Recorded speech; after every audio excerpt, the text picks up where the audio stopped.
Welcome to Try IaC Terraform. Now imagine for a moment we're working together and I ask you for 3 virtual machines, 3 servers that I can provision software that I need to run. Now you don't need to know what that software is, you just need to know that I have 3 servers. Now where does your mind go to make that happen? First it might be, yeah, I'm not going to do that, I don't know you.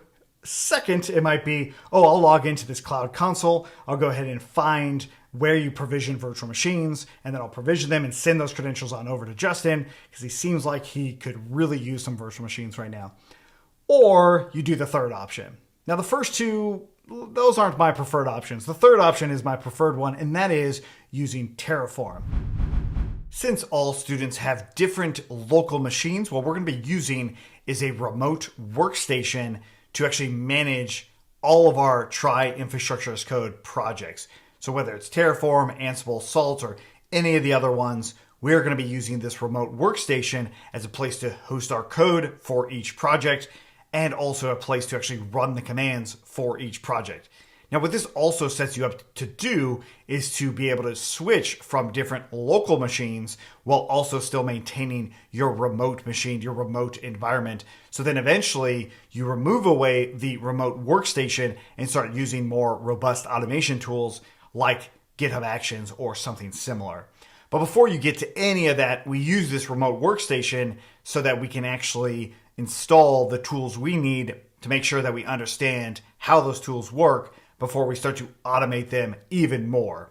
So let's go ahead and take a look at how we configure a virtual machine on Akamai Linode so that we can actually start the process of building out our remote workstation.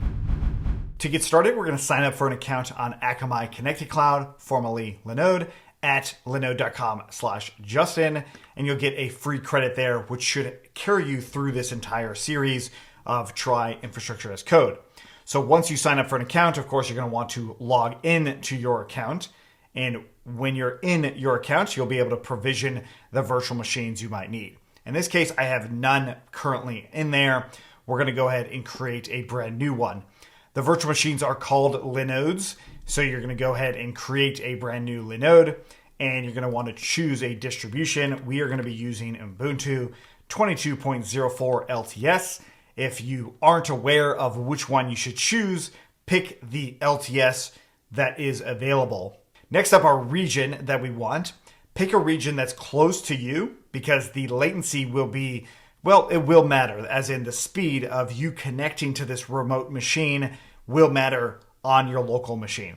In my case, I am in Idaho, so Seattle, Washington is one of the closest places I can reach. Next up, we're going to be using a shared CPU, and we're going to be using the Nanode. I shouldn't need much more than 1 gig to do everything we're going to be doing here. And of course, if I ever needed to, I could just move up to the Linode 2 gig, in which case that will be fine. Next up, our actual label itself. I'm going to call this my Try IaC workstation, or maybe just workstation for short, depending on how many things you have in your account. I don't have anything, so I'm going to go ahead and add in just that single one with the tag of Try IaC. Next up, of course, is our root password here. This root password, you're going to want to have a good one, so feel free to open up your terminal or command prompt, your command line.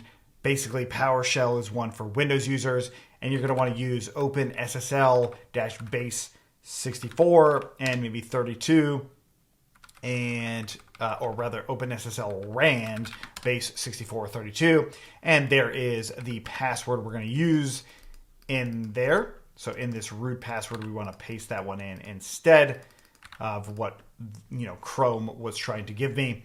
Next up, your SSH keys. You're going to want to add in your SSH key. I already have mine, but the idea being you want to add in your public one, which is in cat.ssh, idrsa.pub. You hit enter, and that public key is what you will end up adding in here. And you can just say, my dev key or something along those lines. This one's the same, so I'm going to go ahead and make sure I have that. Now, the big reason to have your SSH keys is so that you don't have to enter your root password every time you start a new session with this workstation. Now, in Try IaC in general, we will have to use these SSH keys again because there's a lot of things related to automation you need for SSH keys. So if you're not familiar with that process, definitely look up some of the blog posts that Akamai has so you can actually learn about how to use SSH keys and how to install them. And if you accidentally don't do it here, how do you fix it? Because you will absolutely need a root password. The nice thing is the root password, you can always change it later too, which is also really easy to do. And that's pretty much it. That's all I really need. Yes, you could probably back this up if you really needed to, but everything we're going to be doing here will eventually end up on GitHub, so we'll have all of the code there as we need to be able to bring things back.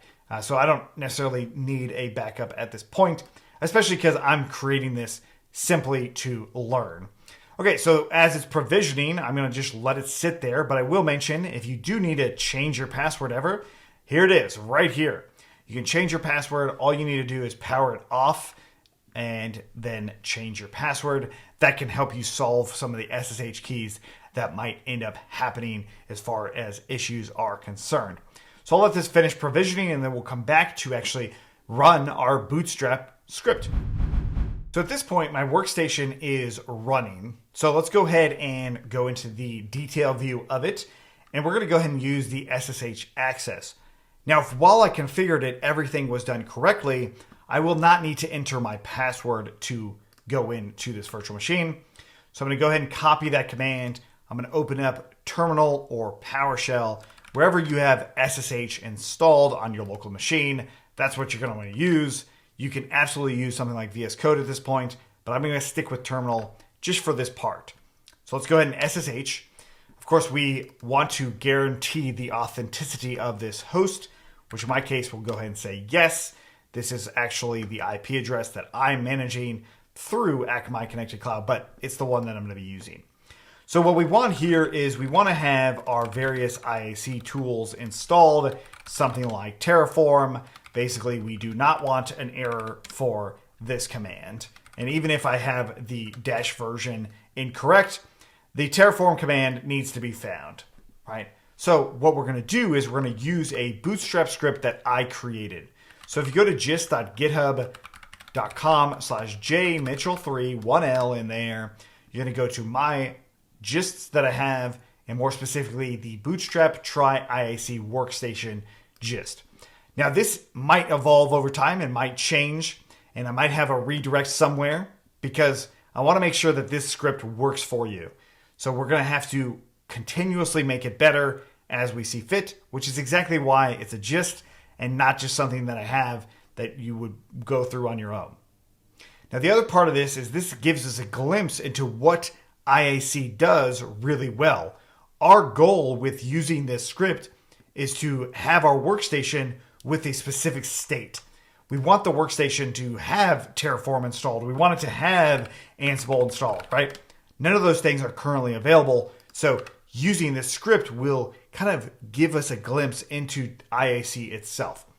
Now, of course, I'm maintaining this script, but for you, you are just going to be using this script. You're going to be declaring, I want to use this script.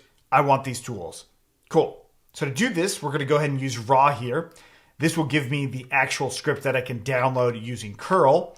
So inside of my workstation session, we're going to go ahead and do curl-fsl, just like that. And then we'll go ahead and output it to workstation.sh. And if I list this out, I see workstation.sh in there. And if I do cat workstation.sh, I can actually see the exact same contents of that workstation file. So what I want to do is sudo chmod +x workstation.sh. And then we're going to go ahead and run that command, which will actually install all of the things that we want to do. Notice that it needs me to actually verify this, hit enter to go ahead and continue this process. Now, in general, as a security measure, you want to make sure you know what scripts you are running and installing, which is why I wanted to make it very clear as to what's going on with the script so you can actually review it yourself and you can see where all of the things are coming from. So not all of these things are going to be used right now. Instead, we're just kind of verifying our system and getting certain things set up.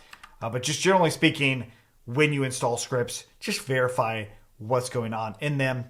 And it's going to ask you about these services being restarted. You can select all of them. All I'm doing is pressing the down arrow and the space bar on all of these various services. then I hit tab, and then hit enter, and I'm going to restart the services as need be for this Bootstrap script. So all I want to do is let this finish, and then I'll verify that everything was installed once it does finish. Okay, so the script finished. Let's go ahead and run Terraform --version again. Let's see if that brings us out the version correctly. And it does. If I do -version, still does. And if I just say version, also still does. Terraform has a lot of different ways to get the version, which is great. The actual version that's here should be the latest version that's out. But of course, when you go through the Terraform part of the Try IaC course, you will want to use the version that's mentioned there, which will most likely be this one right here. 1.6. So we can also do Ansible --version just to see if Ansible's in there, or Ansible, playbook --version, which it's possible that you're getting this error, which could actually most likely be solved by exiting out and then just refreshing your session by Ansible, --version, and it does. Okay, great. Now the reason for that is the install script changed the bash profile, and so I just needed to reboot it. That's pretty much it. And that happens every once in a while.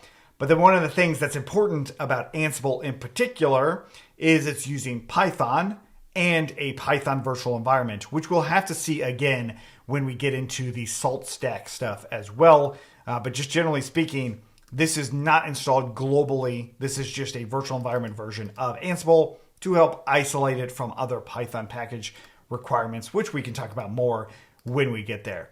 But now that we have bootstrapped our virtual machine, let's go ahead and configure it using VS Code so we can treat it much like our local machine, but just virtual.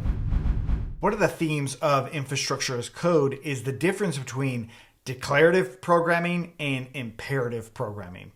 Now, you just did declarative programming when you actually configured your remote workstation, right? So that /workstation.sh, that is declarative. You actually just ran this script, and then it asks you whether or not you want to install these things.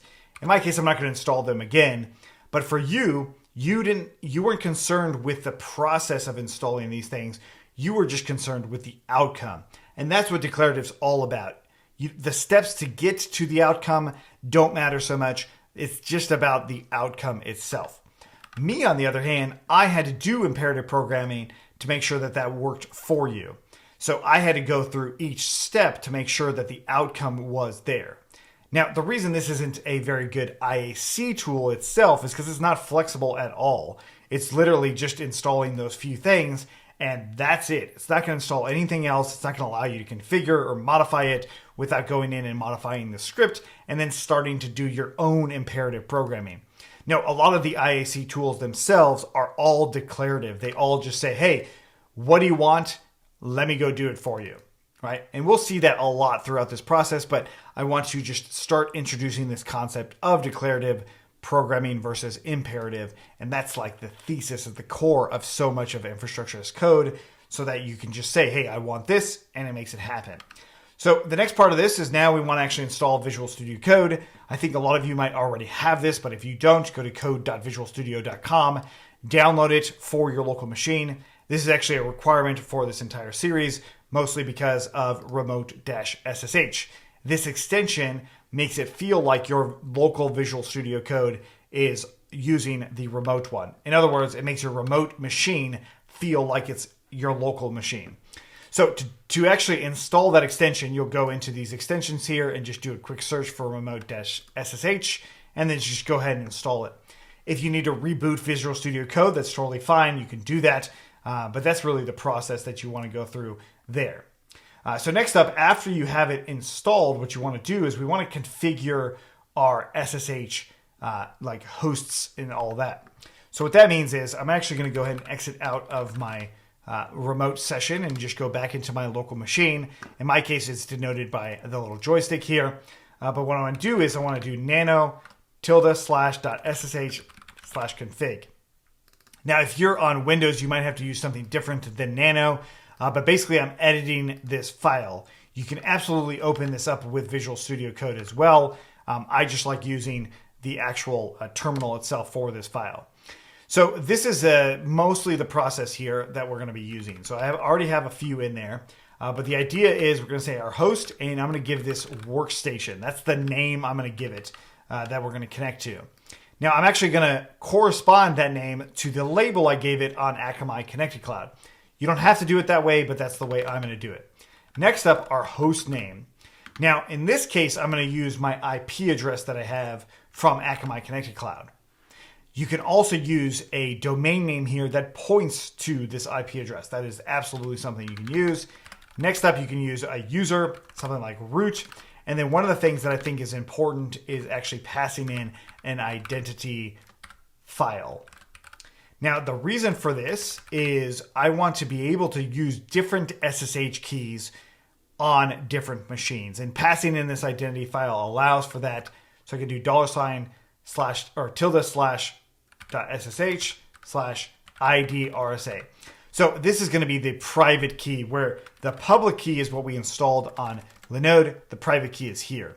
Now, this is really important if you ever need to change your private and public keys, if you ever need to change your SSH keys for this workstation, or you need to install new ones. It's definitely a process that's not hard to do, but if you were using another machine, so if I brought this to my Windows machine, for example, I would need to install new SSH keys and then use the identity file to actually do that, or that parameter there.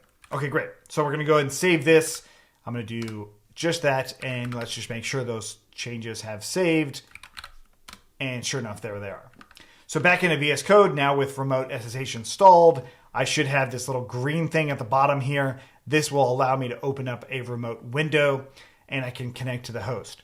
Notice there's ones for actually connecting to containers as well. It's not that one. We want to connect to a host specifically, and there is my workstation right there. I literally just configured that. That's how I'm going to be able to go into it. And so what's going to happen here is it's going to attempt to access this workstation. Now, if I actually didn't confirm my authenticity for that host, so in cat ssh/known hosts, here's my known hosts. If nothing was in there, like if it was completely deleted, let's go ahead and delete it. And I'll close out this session again, and let's go ahead and do the same thing all over again with my workstation. What's going to happen is it's going to ask me about my authenticity here, and you're just going to go ahead and say continue. That's pretty much it. But the idea here is now, every time I want to do a remote session, I can do it right here. Hey, what do you know? There's that workstation.sh file. I can open up that root folder here. Just go ahead and open that up for now. And what we'll see is I'll go ahead and trust all the authors because I did this. But anyways, we've got workstation SSH, and there it is, right? That's the same exact script there. But now we are ready to start using this remote workstation as we see fit. Now, the other part that's cool about this is if I actually went into my terminal, for example, and let's go ahead and navigate into the desktop here, and I'll just go ahead and let's make sure I have the ability to say cat hello world, and then, or rather not cat, but echo. We'll go ahead and do echo and hello world to example.txt. And then I'll go ahead and open this up, and we want to drag this on over. So this is one of the nice things about using the remote VS Code here. It's now in there. If I open up the terminal session, I can now do cat example.txt, and there's that file. So it actually transferred that file for me. Now, I'm not going to use that long term, but it is nice to know that it exists. And this is one of the many ways and many reasons to actually use this like remote session within VS Code. But now that we've got that configured, let's actually go ahead and configure Git and GitHub for our remote session.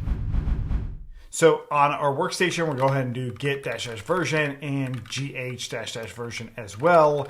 Both of those things should be installed and working and no errors there.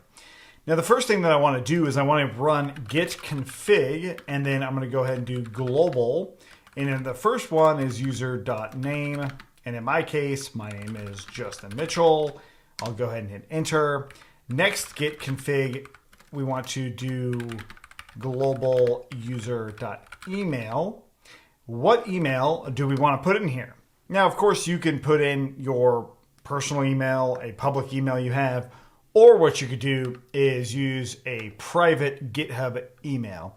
So if you go to github.com/settings/emails, you can actually scroll down and use this email right here.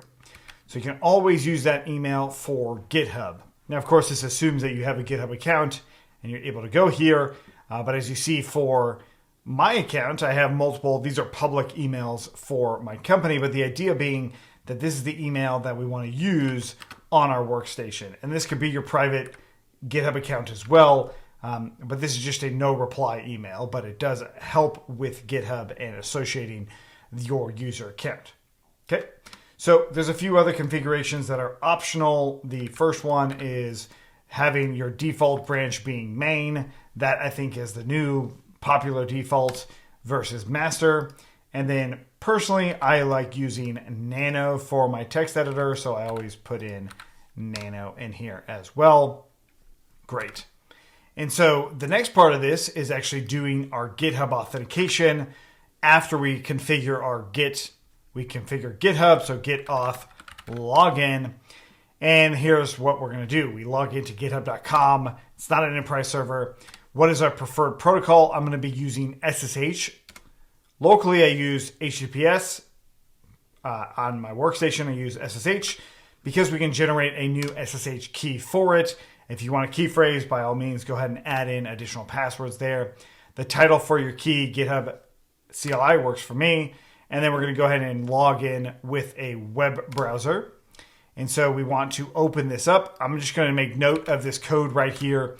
And this, of course, is going to open up my GitHub login. And we'll go ahead and hit continue. And then we have all of the things related to our GitHub repository. I'll go ahead and authorize it. And then I'll log in, and there we go. So congratulations, all set.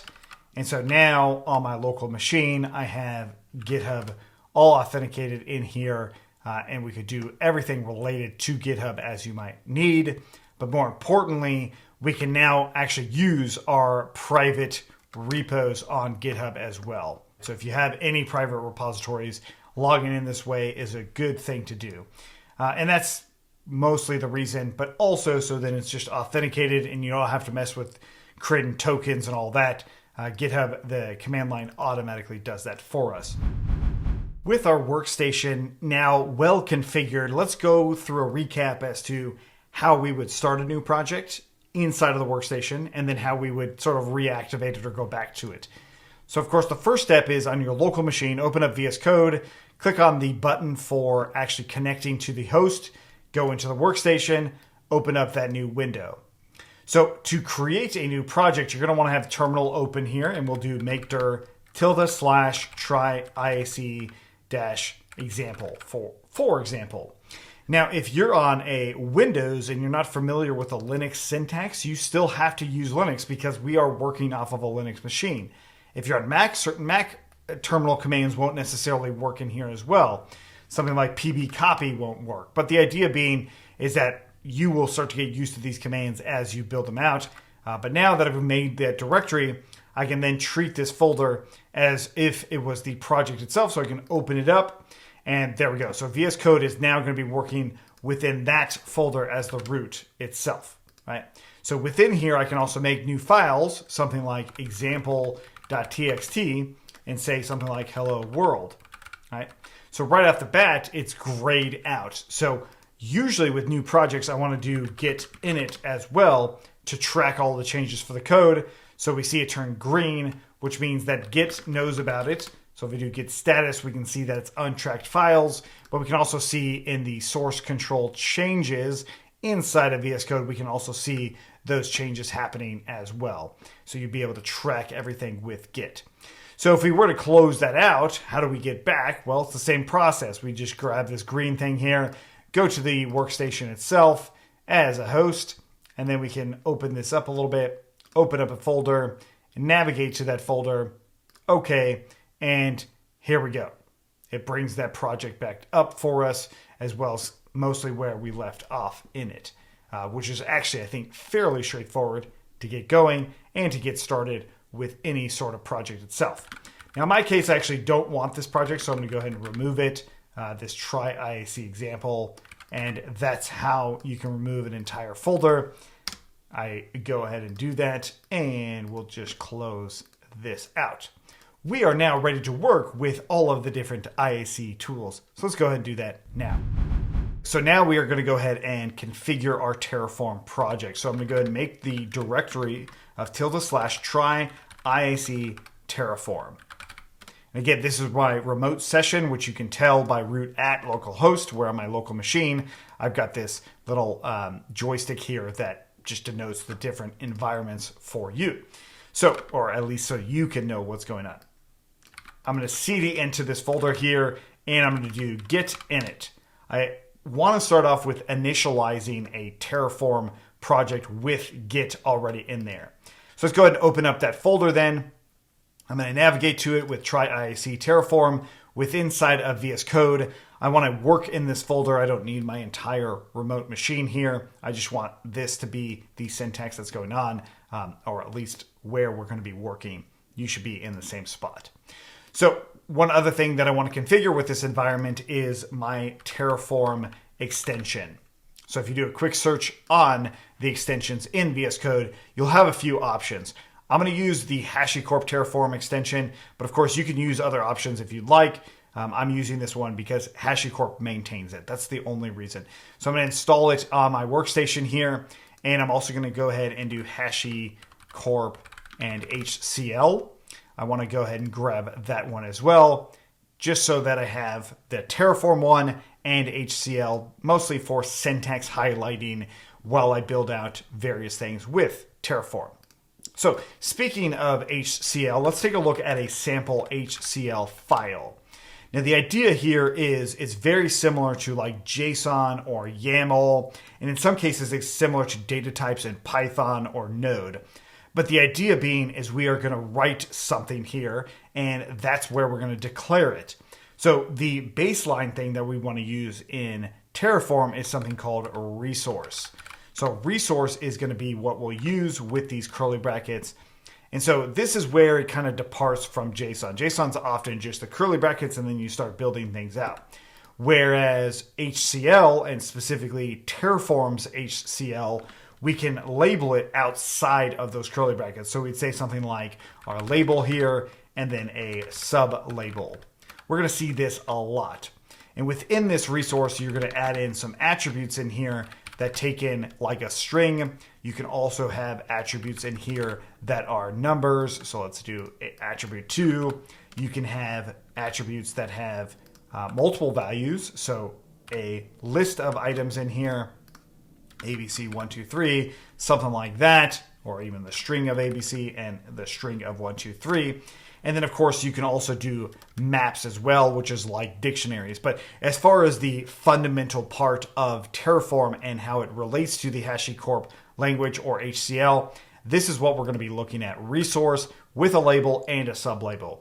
And what we'll be able to learn about and do is using label dot sublabel, and we will be able to grab different things or different information pieces about this resource, which is really what we're going to be building off of. So understanding a little bit about HCL is nice so that we can move forward. Granted, there's a lot of other things that are built into Terraform that we're just not going to touch, but you can actually take a look at the various documentation for that. So what we want to do now is actually initialize our Terraform project for real with something just slightly different than this. One of the nice things about using IaC tools is finding examples of that tool in action to doing basically what you want is plentiful. There's a lot of them out there. So what we want to do is we want to take a look at Akamai Linode's provider on the Terraform registry specifically for that example so we can start building it out. So if you go to registry.terraform.io and you do a quick search for Linode, click on the Linode partner account, which is available at this URL as well. You can go ahead and jump into documentation, go into resources, or of course there's example usage right there as well. And then we want to just search for Linode instance, right? So this is the virtual machine that we're looking at here is the Linode instance. So if I actually copied this resource here, hey, what do you know? We've got a label and a sublabel and all of these things working throughout. So what I'm going to do here is now do my provider-sample.hcl, and I'm going to go ahead and paste this one in. Now, of course, this is actually Terraform code, but it still is written out as HCL or HashiCorp language. And so the idea here is nothing about this should be that drastic of something new to you. First off, we have another label. This label is API driven. Actually, all of this is API driven. So we want to think of this as API related args or arguments to the Linode instance itself. In other words, these are vendor specific. Sometimes they have overlap, but sometimes they do not. In this case, this is specifically for Akamai Linode's, Linode instance. Now, this web thing here, we'll look at that a little bit later, but that is a label that we can give. The resource itself is a label that the provider gives. Now, of course, we haven't actually built anything in yet, but I just wanted to show you this sample because it is something we're going to be building off of. Now, of course, the first question I hope that you have is like, well, what are these attributes? Where do I find these attributes? Well, they come directly from the resource itself, and the provider gives us. And these are argument references. So if we scroll down, we've got these argument references here. Region and type are literally the only two that are required. Now we've got our label, our group, all of these things are optional. So we could really just go off of region and type. That will provision an instance for us, which is pretty cool that I just have to have only that. That's great. And of course, the region and type are all specific from Akamai Linode as well, and it gives you CL types here, CL regions here. You can play around with those things quite a bit, or you can just work off of the examples that are here as well, which is nice. Now, the other thing I showed you was eventually we will be able to use this sort of label, dot sub label dot attribute, type of notation, and we still will, and we'll still look at that quite a bit. And the idea from a provider perspective is we can actually see the attributes reference. So this is the same thing. So we've got status or IP address, for example. Now the idea that with that is we would do Linode instance.web, because that's that label, .IP address. And that's how that part or that specific attribute will end up working. We will definitely see this practically in just a little bit. But just generally speaking, this is the idea. We're going to continue to build off of this fundamental thing, and we'll start referencing it in other places. Now, the reason I talk about these types of attributes or the data that comes out from a resource is because we can actually reuse this in other places. So before we can actually even use this Linode instance itself, we want to initialize our Terraform project and see some of the basic things that you can do prior to actually building out this resource so that this resource is built off of, our demands, what we want, and the parameters that we're going to pass it, including things like a label and the image and all that. Let's go ahead and initialize our Terraform project. To do this, we're going to go ahead and create a new file called main.tf. Using .tf will allow the Terraform command line to treat this as a Terraform module. HCL will not be treated that way, which is why I used HCL on these two examples.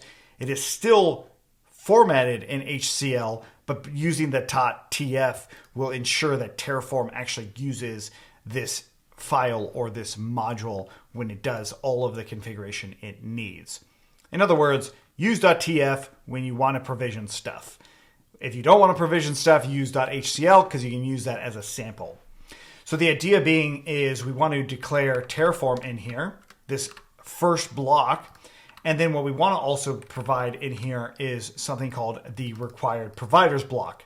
Now, the actual format of this is still just like the original one that we looked at, but it allows for multiple things. We just don't necessarily need a label for each one of these. And so what we want to add in here is one more, which is Linode. And this is going to allow us to add the source of Linode/Linode.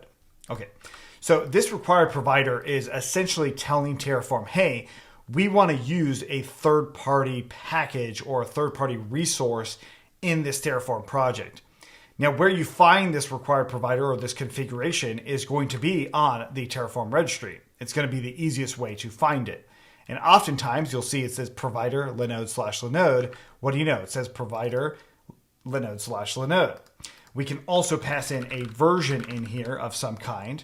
Now, this version you may or may not want to put because even if the Terraform provider allows for a version, the Linode API might change over time. In other words, if I use version 0.5.0.1 or something like that, that version might be available on the Terraform registry, but the Linode API, the official API, may no longer support that version. So just be aware of that when you're using versions, because right now the version that's available for Linode is 2.10.1. So for this video, it's 2.10.1. And of course, if you're using this in production on a real system, you're probably going to want to stick to a specific version and make changes if those versions start to break in the future, which is a big part of using IaC in general. As things change, you can actually track those changes over time. Great. So with this in mind, you also might be wondering, where does this come from exactly? Well, in the documentation for any given provider, what you're often going to see is this exactly. You're going to see exactly what you need to add in your required providers, and you can have many of them. Now, in the Linode's case, we have this other one where we need to configure this provider. This is true for a lot of providers out there, but we will need to configure this, and we'll do it soon, but just not yet. Instead, what I'm going to do is leave it commented out. And what I want to do is initialize this Terraform project now. So I'll do Terraform and Init. So when I run this, it's going to find the latest provider of Linode. As we see, the version is written there, and it is a HashiCorp partner, which is nice. So that's like pretty official. We can trust this source for many reasons, but that's one of them. But now what we see is a bunch of files that came in. So .terraform has these provider information in here, and the lock file has things related to our Terraform project. Now, one of the things I'm going to do right now is ignore this .terraform folder. So what I want to do is do .gitignore, and I'm actually going to have it in the root of my project here just to make sure that it's there, and I'll just add in .terraform in there as one that I do not want to have as a part of this project. We will look at the official gitignore for Terraform later, but I want to add them little by little so we can see and discuss the things that are sensitive. Now, the thing in the providers, it's not sensitive information, but it's things that don't need to exist in our repo because it's going to be really easy for us to get it back thanks to this lock file in here that has that version and also all of the related things to get that exact version in there into our local project if we ever need to recover this project. So at this point, we'll go ahead and commit this, and we'll do git add period git commit, and we'll go ahead and say Terraform. This will be like, I don't know, 5 Terraform init. And that will be the last time you see any commits. If you look at the git log, you will see all of those various commits throughout. But the idea being that we do want to track all of the changes with our Git project. I'm going to leave that to you. But now that we have it initialized, let's actually start configuring the provider by first looking at variables. So as you know, it's very bad practice to put in sensitive data into Git committed items, right? So if I put in my API token here, I just don't want that to live on GitHub ever. So what we want to do is we want to augment this by using a variable. So right above the provider, or actually anywhere, we're going to declare this anywhere. We're going to go ahead and do variable, and this I'm going to call it API, or let's call it our Linode API token. And then we're going to go ahead and give it a default of, some value. Okay, so I'm going to go ahead and comment this out. So with this variable in mind, what I also want to say is I want it to be sensitive. So it's not output ever. So I say sensitive being true, just like that. Okay, so before I even set this variable, let's take a look at it using the Terraform console.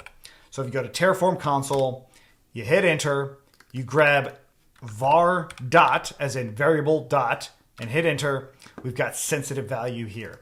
If I change this to false, exit out of the console, go back into the console, use var.linode API token, I get that actual default value in there. So sensitive is really nice to ensure that we are abstracting this away from any output that Terraform might have. That, of course, doesn't mean that it's going to be hidden from Git at this point, but it does mean that it will be treated as sensitive and it won't be output by default. So the question is, of course, how do I actually use this variable? How do I inject a variable here? So to do this, we create another file in here, and this is going to be terraform.tf_vars. So with this, I can take the exact same name from the variable and I can change it to something like new API token. Save that. And once again, we'll go back into that console. I'll do var.api token and I hit the value. I get sensitive value again. That's great. Let's change it to false again. We will exit again. And we'll go ahead and use that var API token again. And what do you know? New API token. So I have now injected this API token just like that. Now, one of the big reasons that I actually have that gitignore in here is to talk about some of these things. So in this case, what I don't want to check in is the terraform.tf state. And I also don't want to check in the terraform.tf vars.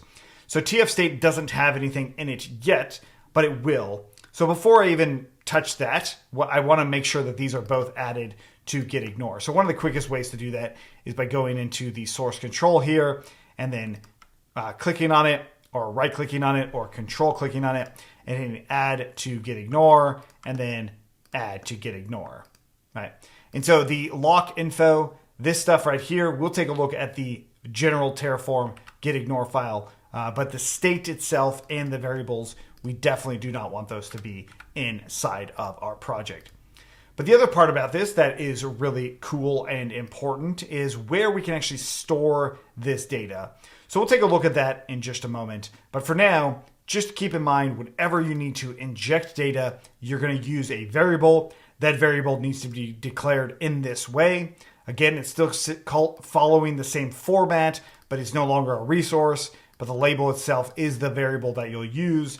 And then elsewhere, you can use it as var dot and then that label itself.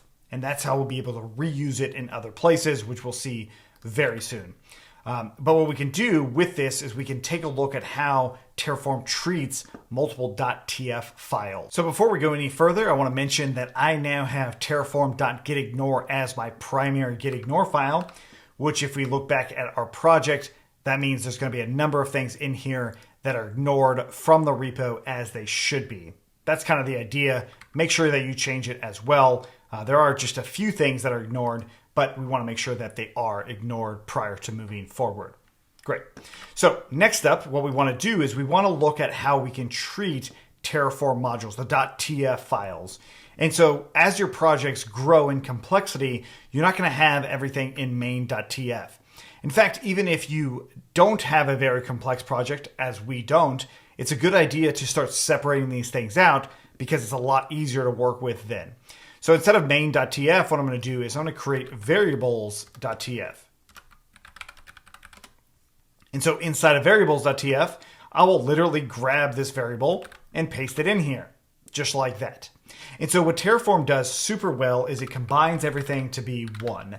So if I go into the Terraform console, I can still do var dot and Linode API token.